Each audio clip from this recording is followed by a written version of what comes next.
জয় শ্রী রাধে। গুরু ব্রহ্মা গুরু বিষ্ণু গুরুদেব মহেশ্বর শ্রী গুরু পরম ব্রহ্ম তস্मै শ্রী গুরুদেবায় নমঃ। সপ্তদশ অধ্যায় শ্রদ্ধাত্ময় বিভাগ যোগ।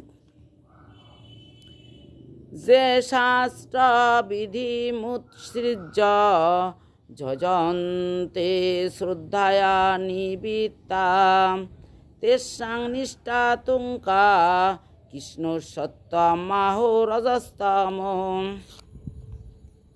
অনুবাদ: অর্জুন শ্রীকৃষ্ণকে জিজ্ঞাসা করিলেন, শাস্ত্রের ব্যবস্থা অনুসারে না চলিয়াও যাহারা শ্রদ্ধা করিয়া পূজা যজ্ঞ ইত্যাদি করেন তাহাদের গতি সাত্ত্বিক, রাজসিক না তামসিক? মানে যারা শ্রদ্ধার সাথে পূজা করে তাদের জায়গাটা কোথায়? তারা শাস্ত্রের ব্যবস্থা মতো চলে না, তাহলে তাদের জায়গাটা কোথায় হবে?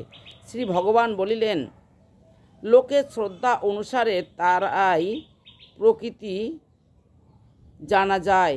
সাত্ত্বিক, রাজসিক বা তামসিক মনোভাব অনুসারে লোককে সাত্ত্বিক, রাজসিক বা তামসিক প্রকৃতির বলিয়া চেনা যায়।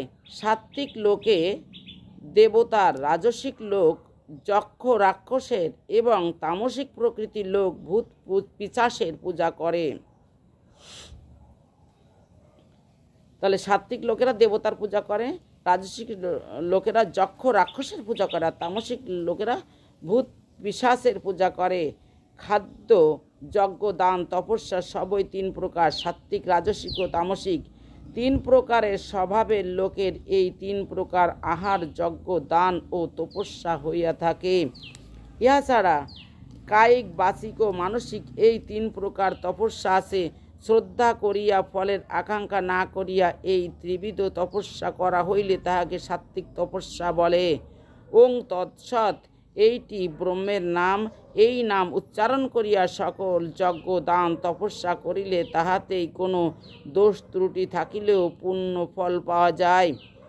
শ্রদ্ধা করিলেই যজ্ঞ, দান, তপস্যাতে ফল পাওয়া যায়। নশ্চেত ইহ পরলোক কোথাও শ্রদ্ধা ছাড়া যজ্ঞাদিতে কল্যাণ হইতে পারে না।